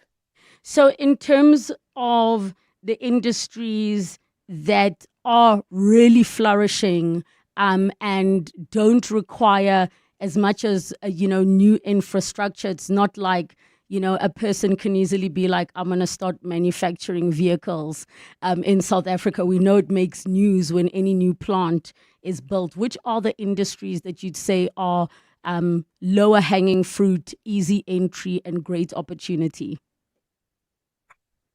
Well, if we think about the white labeling topic that we're talking about right now, what is doing really well in South Africa from a manufacturing point of view is cosmetics, skincare, supplements, pet products, electronics, some apparel, e-commerce. Those are definitely the areas that are open to this type of thing and that seem to be growing in a lot of spaces. We also know that cosmetics has a planned budget by the year 2030 in the world to have made $1.57 billion from white labeling. So we know that this is definitely an area that's growing. But if you also go back and look at premium markets at the moment is where the money is spent, of course. Whenever there's a decline in economy, the premium markets increase. So if you've got any product offering or services that tackle those types of markets, you need to look at how you're marketing in them and how you're prioritizing the premium market right now. Okay, so let's start with the first steps. Somebody is listening and they are intrigued by what we are talking about. Where should they start? Should they start with, this is what I'm passionate about, or should they start with the part of sort of researching and seeing what's out there to sort of see what the competition is like, what the market is like, what the trends are looking like? Well, first of all, I think the important thing is you got to know what you're an expert of. Do you have knowledge behind a certain industry? If you have knowledge, let's take the cosmetics because we've been talking about that. If you want to go into the body butter space and you believe that that is where your expertise lies, I can tell you love body butters. The number of times I'm like, this woman loves body butters. Shea body butter, cocoa, she's in there. You just see so much of it around everywhere and everybody knows about it, so it's easier to talk about. Yes. Are you the side that formulates it? So whether it's body butter or whether it's pet products, do you formulate the item that you want to make? Do you use the item that you want to make?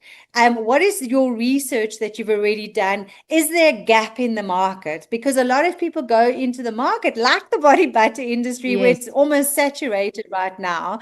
Are you going to go and fight everybody that's been there for years already? Or are you going to go and look for another gap? Which becomes important. So what is the problem that you want to solve? That's the number one thing. Have you identified a problem? Is it your problem only? Is it a big problem? There's a lot of research that can be done behind that. So what is that one area? And niche it down. Don't want to do everything. Don't want to be everything to everybody, because then you're going to be nothing to nobody. So really look at that area is, what can you become an expert of? What are you an expert of? What skills do you have, or what experts do you have around you? Once you have that, then you need to move to the next level. So you've got your what, and then you've got to look at your who. 95% of businesses, South Africa and globally, don't become successful because they target the incorrect client. You've got to know exactly who your client is that you're going to target. And with knowing that, it's easy then to put focus groups together. So if we were to go into the supplement industry, we've seen how so many brands have arrived in that supplement space. So what is that niche that nobody's doing right now, and who would be using it?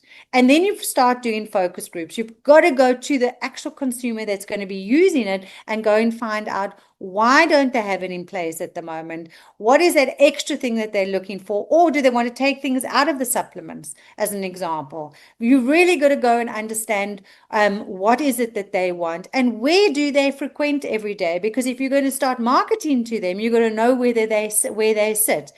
And that becomes important as you start then doing a brand building and start developing your packaging and your pricing, and all of that comes back to your client. So you got to know who, first of all, what it is, what is that problem that you're solving, what can you be an expert of, and then who are you going to be targeting in order to build a brand, to do your marketing, to do white labeling. All of that comes into play after that. You know that you actually reminding me so much of the story of Jabu Stone, who, we had on the upside of failure towards the end of last year, who shared the story of nobody's doing anything for people with dreadlocks back then. And he didn't have the skills, but he knew somebody, that knew how to mix products. And he would go into the salons and see, what are people struggling with? What are they not? And he tested it on him and his wife until they got the formula right. Obviously, this was over 2 decades, almost 3 decades ago. Now, the access to information is out there. You are able to easily find people who maybe don't want to be the face and the one building a brand, but they're happy to be mixing formulas. Absolutely. It also becomes really important to know, to find that little niche, to know what it is. But also, when you're doing your research, every single industry has industry bodies. You've got to understand, what do you need to be regulated with inside that industry? So no matter what industry you go into, there will be certain things that you're going to have to buy a license for, that you're going to have testing for, that does your product last on a shelf. These are the kinds of things that a lot of big brands have already done. So white labeling, this makes it slightly easier because the brands would have already achieved that. So white labeling on their behalf makes your job half as expensive as you trying to build it yourself from scratch. We're going to take a break to head over to the news. When we come back, we continue on this masterclass on starting a white labeling business. It's 2 o'clock, time for your latest Eyewitness News headlines. Good afternoon. Thanks, Relebogile. Good afternoon. The police ad hoc committee has resolved to subpoena Brown Mabotja to force him to appear, calling his list of security demands ridiculous. Mabotja, an ANC fixer and alleged crime intelligence asset, has refused to appear before the ad hoc committee investigating police corruption until his demands are met, which entail that Parliament pay for his private security when he gives oral evidence. Former Vice Chairperson of the Road Accident Fund, Nomonde Mabotja, says the board was not being hostile nor reclariant in persisting with its legal battle over the accounting standard used by the fund. Mabotja says the former board was acting on the classification by the Prudential Authority and the National Treasury that the fund is a social benefit scheme. 4 former board members are appearing before Parliament's inquiry into maladministration at the RAF today and have told MPs that the spike in the fund's liabilities led it to consider an alternative accounting practice designed for such schemes. And India's Deputy Chief Minister has been killed along with 4 others. Ajit Pawar's chartered aircraft crashed in an open field while landing at Baramati Airport. He was travelling with his personal security officer, an assistant and 2 crew members at the time of the crash. India's Prime Minister Narendra Modi has remembered him as a leader of the people. Those are the headlines. This Eyewitness News and more at 3 o'clock or as it happens. EWN Traffic. Well, at this stage, things are still looking pretty busy in the Benoni area. Expect some delays. This is on the N12 westbound between Tom Jones and Atlas Road due to an earlier accident in Lambton. Some good news. Now traffic is free-flowing on Osborne Road. That earlier accident has been cleared between Tekema and Weber Street. Look out for those faulty traffic lights in Midrand at Olifantsfontein Road and Old Pretoria Road. The traffic lights also not working. That's in the Bryanston area at Winnie Mandela Drive and Grosvenor, as well as in Kyalami at the R55 and Kyalami Boulevard. If you come across any other traffic issues, please WhatsApp us on 072 702 1702. There's more EWN on air, online, and on the EWN app. There's a new way to experience all your favorites. Pulse Africa, the 24/7 fast channel, now live on primemediaplus.com and the Prime Media Plus app, bringing you the best of Prime Media around the clock. Watch the biggest moments from 702. It's non-stop entertainment and authentic African storytelling, all from Africa's leading media network. Pulse Africa, only on the primemediaplus.com and Prime Media Plus app. Calling all wedding planners and venues, restaurants, conference centers, and hotels. Do you need tables and chairs? Home in One has it all. Do you need cutlery, crockery, table linen, and restaurant equipment? Home in One has it all. Do you need tents, gazebos, or umbrellas? Home in One has it all. Affordable prices, the latest trends, with 2 branches in Pretoria and Johannesburg. Shop online at homein1.co.za because we're your #1 choice. Home in One has it all. What's with the camouflage, Dorf? I'm going hunting. Just me, nature, and my most underrated off-roader, a rental car. Hunting? You could fit that little car in your backpack, Doff. I sit in the driver's seat, baggage at the back, chairs on the roof. The kudu is going to get in and strap its own seatbelt, Savvy. Could do with more legroom, Doff. Go hunt for a new 4x4 at WeBuy Cars. They got great deals. Oh, shot, Savvy. Don't be doof, be savvy. We buy cars geared for that big trip, geared for you. Life keeps getting busier. Parenting, shopping, working, exercising, just surviving. With all of that, who has time for anything else?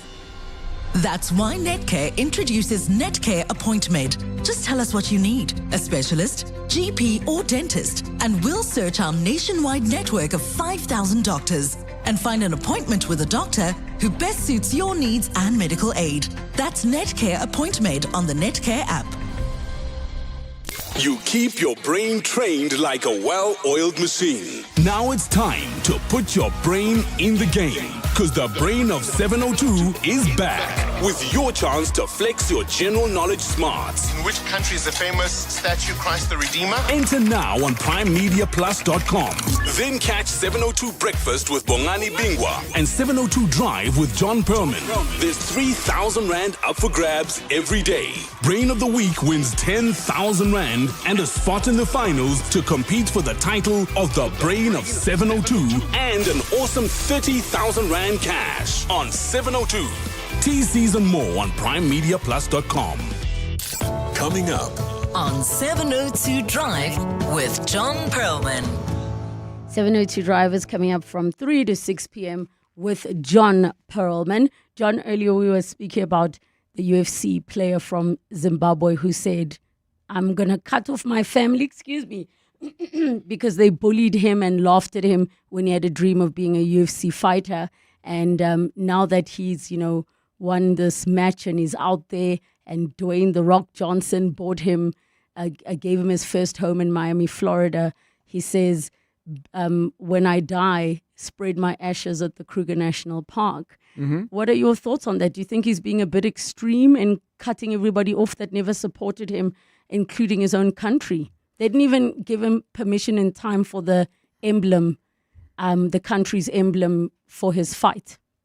Yeah, I wouldn't want to judge somebody's relationship with their family and intimate people around them. I mean, what I would say is if those people have treated him as badly as he would suggest they have, I would imagine he's really enjoying saying this. So yes. Whether he acts on it or not, I would say, hey, listen, if this is filling the tank of your disappointment and your regret and your fury, I'd say go back and get another few tankfuls. And then you may decide as time passes that you forgive some of them or all of them or one of them, or it doesn't matter. But yeah, I get where the guy's coming from. I have had one or two I told you so in moments in my own life, not at that level. Yes. So I can connect. Yep. And of course, no judgment from me. Yeah, I was even saying, you look at like some of the sports teams that are in your very minor sports. You look at arts and culture folks who only really get known in their country and supported after they achieve global success without having had our help to begin with. Yeah, and I mean, you apply for support, please be patient. Your call will be answered. But win an Oscar, win a medal, win a world championship. The queue at the airport to shake your hand will be long, and the quality of the suits will be excellent. And the politician smiles wide. Very wide. What's coming up on your show today? Years of practice. So good afternoon, everybody. New study shows that a very high and worrying proportion of people who are applying to go and work overseas are medical professionals. We want to look at the numbers. We also want to look at the implications. We'll do that at 4:10. If you've been in that position yourself, or a family member or someone close is either doing that or has already done it, you may want to call in and give us your thoughts on that. Government's talking about much higher tariffs on Indian and Chinese cars coming into the country. There are big questions as to whether they can actually do that and make those tariffs stick, but we want to look more closely at what we're going to have to do to try and protect the local car industry. Tourism numbers are good, but tourism numbers in terms of people from let's just say, high-value tourists who are not just coming in maybe for a day or two to shop or do personal business, but people are coming, staying, going to hotels where you get all the knock-on benefits with shuttles and restaurants and so on. Those numbers are actually not where they should be or anywhere close. Yep. And we're going to look at why that is closely with a focus on the state of SA tourism. We'll do that at 20 minutes past 5. And of course, the news keeps turning as I look up. The Madlanga Commission of Inquiry is still on. KZN Hawkshead Major General Lisicha Sinona is on his deep into his second day of testifying. He's had some challenges, to put it mildly. We'll definitely be keeping an eye out for that and tuning into 702 Drive from 3 to 6 p.m. with John Pullman. 702. Masterclass. Masterclass time with Dr. Diane Boerman, Global Multi-Award winning business growth specialist at 20 minutes to 3 o'clock. And we are talking about how to start a white labeling business. 011 883 0702 and the WhatsApp line 072 702 1702. We had reached the point of the conversation about doing some of the research, deciding if you're the one who's good at manufacturing or if you need to find somebody to help you if we're going to be doing body butters. Doctor, let's pick it up from there. At this stage, what are some of the common mistakes you think people make in this process? Some of the biggest mistakes is numbers. People don't know their numbers. So you've got to go back to the drawing board. You've got to look at, are you going to be making profit? How much profit are you going to be making? How much money do you need? Usually there's quantities involved, whether you manufacturing themselves and then white labeling it out to retailers, or whether you're bringing it in from other countries to South Africa and changing it and branding it yourself. Where's your break-even point? Let's look at some of the numbers that you need to know. You need to know break-even point, how quickly are you going to start making money? You need to know how much profit you can or can't make in many instances, because sometimes bringing it into the country, it's not only the completed item, but could be ingredients. If you're bringing in certain ingredients into the country, there will always be minimum. So how much do you need to make in order to use it up, use that quantity up, and then also how much money are you going to make from a profit space?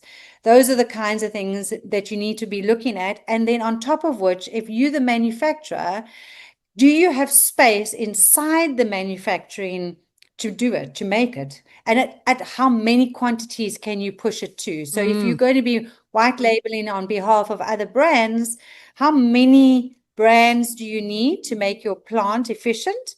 And how much quantity per brand do you need to do? So every time you change a line, for example, in the apparel space and the clothing industry, every time you change a run, that costs you money from a productivity point of view.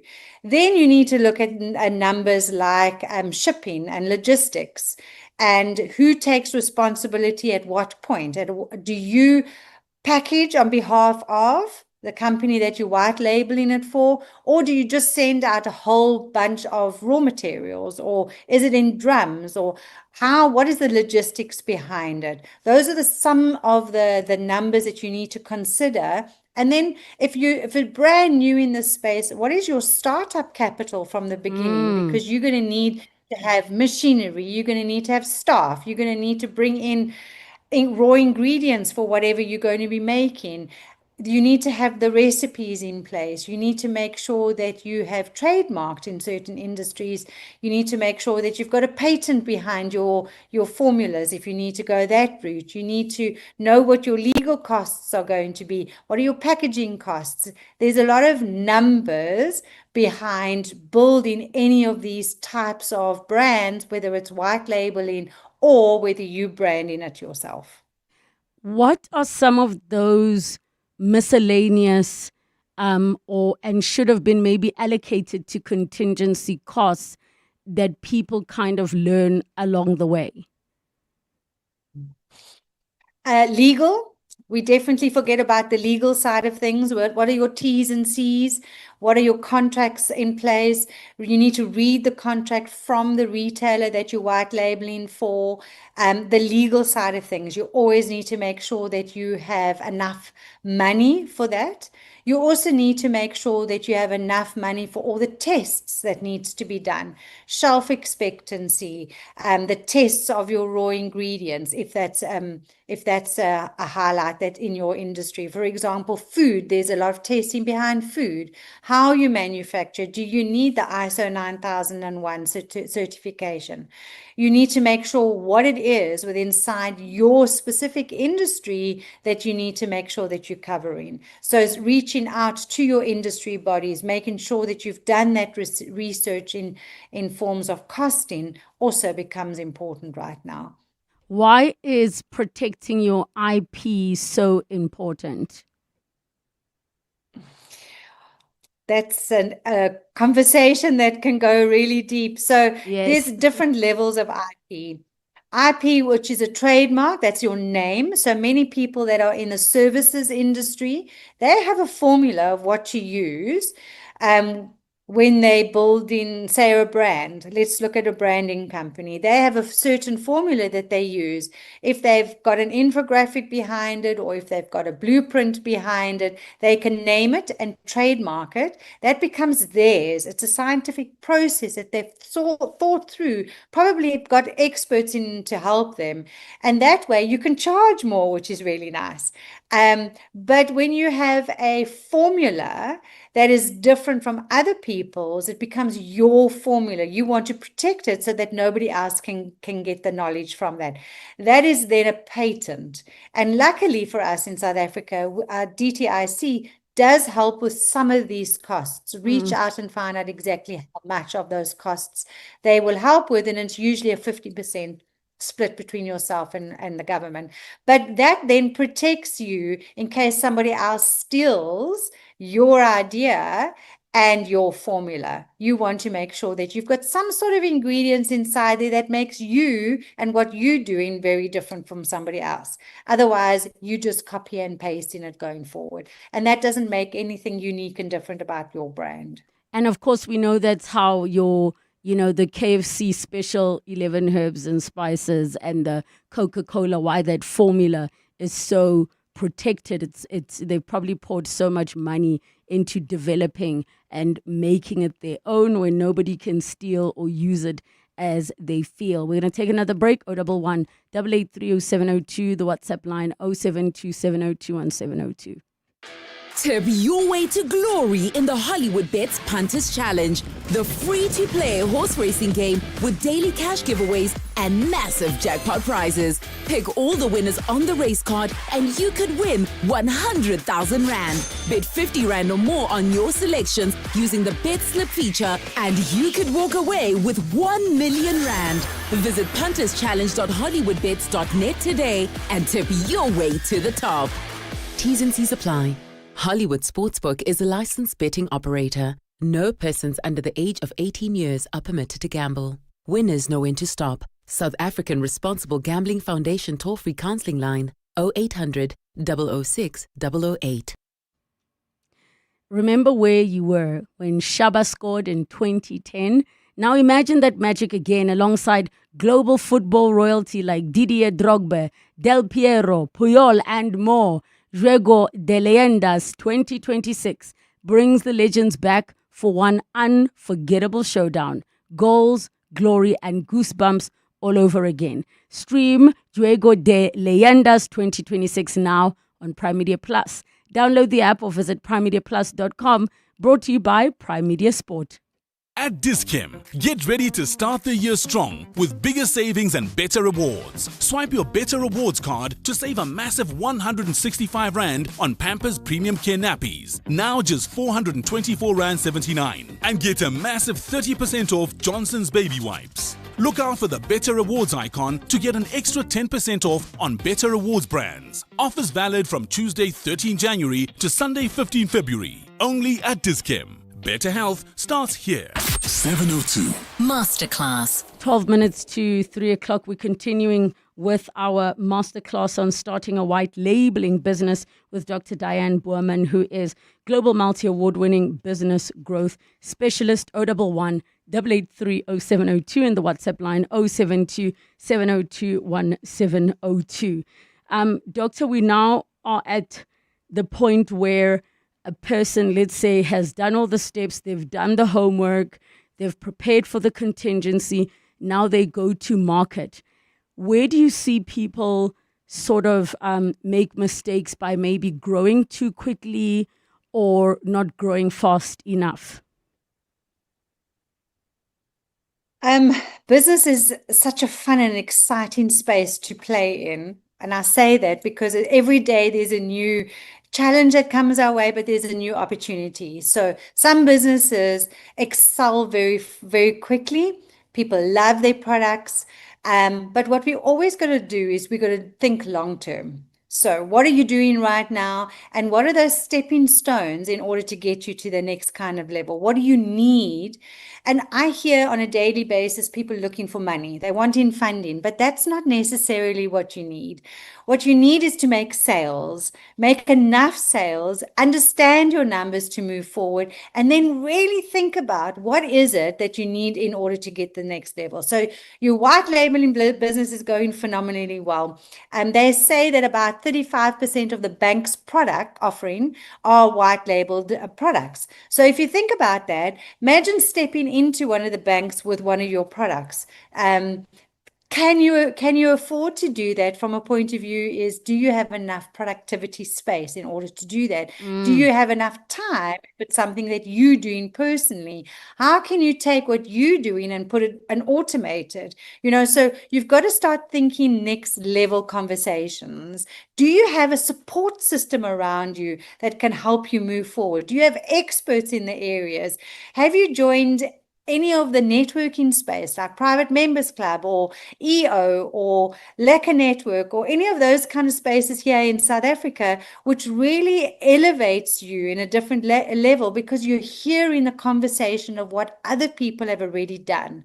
So if you know what they've done, you can always start asking those questions, and it's easier then to hear what they've done and what mistakes that they've made, and you don't have to make those same mistakes again because there will always be conversations on next level. So one biggest area is that we forget about our time along the way, and we don't want to burn out. We don't want to work excessively. We want to work less for more money. And how do you do that with inside your plant? Do you need to employ? And that's a big thing in South Africa. We tend to hang on tight and not employ, and we need layers of employment within inside an organization in order to get to that next kind of level. But imagine putting all your eggs in one basket, and you've gone to one of the big banks and suddenly they stop working with you. Then what happens? So thinking long term is, how many of those big clients do you need? What support do you need in order to be able to move forward? What is it that you really need within inside your business that will be a growth step up? Is it technology that must come in? Is it new systems that must come in? How can you make your day more productive? And what skills and knowledge do your staff need in order to grow? Because they need to grow with you as you grow and moving forward. A lot of hard work. We go to the lines. We've got Gary in Bedford View. Go ahead, Gary. Hi, how are you guys? Good, thanks, and you? Good, thank you. So my call is not actually referencing to the white labeling companies, but basically we are actually a manufacturing company ourselves. And we manufacture a product. There's no product on the market as yet such. It's called a drain strainer. And it prevents drain blockage from human error. But we are having difficulties actually getting it on the shelf of retailers. We actually just made contact with Checkers, and we had a reply that they wouldn't be interested in it. We've tried your Bucos, your builders' warehouses, Checkers, Pick and Pay, but we're just having trouble getting it on the shelves. All right, Gary, and you're fortunately speaking to somebody who doesn't just specialize in white labeling, but also helps with business growth. Right. Doctor, what do you say if somebody is saying they're struggling to get their product to market, and maybe you can speak from the buyer's perspective that what do they look for? Because you might think your product is so amazing, but maybe it's not necessarily what they're looking for, or maybe the pricing point doesn't make sense. What can you advise, Gary? I mean, I think the big thing that you need to do, Gary, is to take time and showcase what problem are you solving for the retailers, what competition is there, and you say there's nothing in the market, but there will be competition in some form. So go and have a look and see what that competition is and why your product supersedes those. You need to be marketing it correctly to the retailers, and often don't start with the big retailers first. You know, you've got to show that your product works. So what analysis do you have? What kind of information would differentiate your product from somebody else's products that are currently in the market?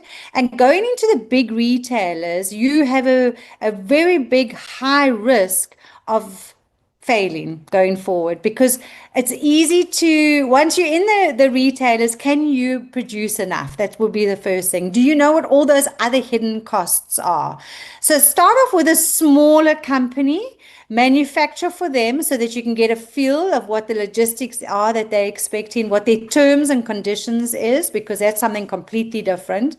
But then if you're not able to have access to market, who has the access to market into the market that you want? Go and link up with them. Go and see how they're working and what they've got, and not necessarily the same product as you, but if they've got a complementary product that you can then walk the journey with, it makes your access to market so much easier. But my suggestion is don't go to the big guys first. Really and truly, that's where people start losing their boots. You lose money with the big guys because you don't understand what their logistics process is, and you also don't understand what their terms and conditions are in a number of cases. Go with a smaller, medium-sized business, but look for the companies that are already doing it and see how you can piggyback with them. I would advise you, Gary, please go to primemediaplus.com, listen to the conversation we had on the upside of failure with Portia M, who now has her products in Discoms and Clicks and Checkers and Pick and Pays nationwide. But she didn't start there.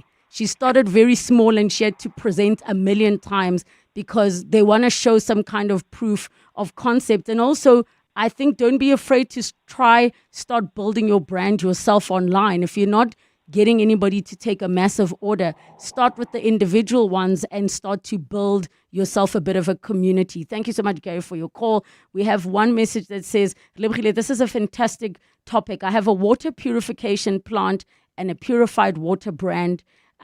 We are currently looking at providing our high quality reverse osmosis water to businesses to brand their water brands with our superior water using their branded labeling. We're fully certified and are open to branding others using our certification. We're based in Joburg. Any tips for us? The tips to get it to market? I'm not sure I understood then. So the brand exists, but they want to get themselves to now have other people buy their water and create their brand. So they basically want to become white labeling. Okay.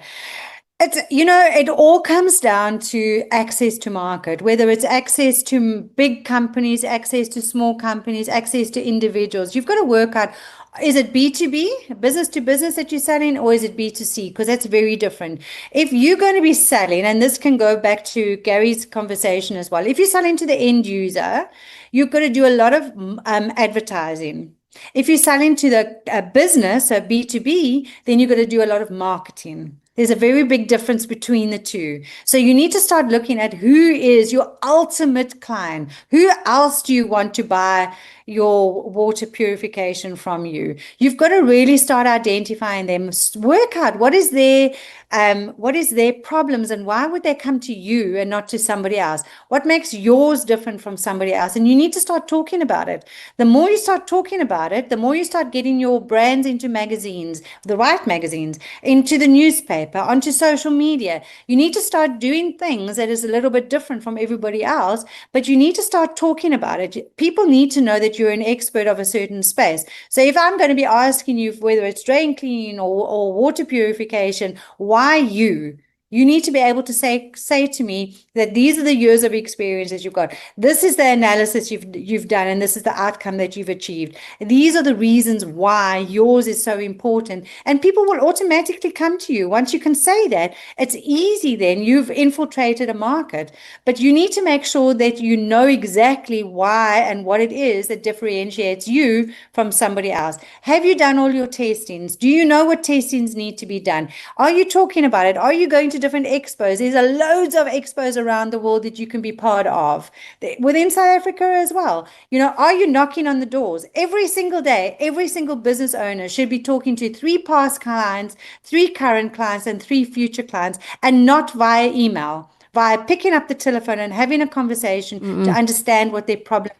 Or even if you don't know what the problem is, you're not going to be able to meeting, solve it. yes, or even meeting with them in person. Doctor, thank you so much for your time. We're going to have to leave it there. Truly appreciate it. At Isuzu, we know every delivery, every kilometer, and every load is building something bigger. This truck month, set your business up for success with special deals across the Isuzu N and F-Series ranges. Don't get left behind. Speak to your Isuzu truck specialist or call 08600 Isuzu and secure your truck month deal today. Isuzu, with you for the long run. T's and C's apply. Join the Department of Human Settlements, government and industry leaders, innovators and visionaries at the Summit on Innovative Building Technologies, that's IBTs, where cutting-edge solutions are shaping sustainable, inclusive and resilient human settlements. Tune in 702 on the 3rd of February, broadcasting live at the Nasrec Expo Centre, Johannesburg from 9 a.m. to 12 p.m. Visit dhs.gov.za for more. The Department of Human Settlements houses security and comfort. Year in, year out, we're fixing tires faster than a Formula One pit crew. My team is on top of things like tire whisperers. If an unforeseen accident were to happen in my workshop, at least I've got My Way business insurance to keep the wheels turning. Visit myway.co.za or dial 0860 64 64 64 and get a quote today.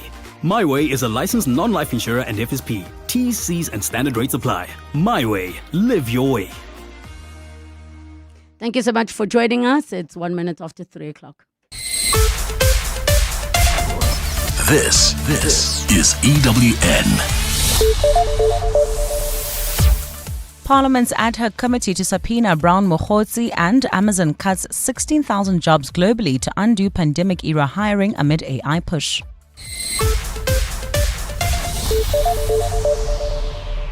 Good afternoon, I'm Maiki Molapo. The police ad hoc committee has resolved to subpoena Brown Mabotja to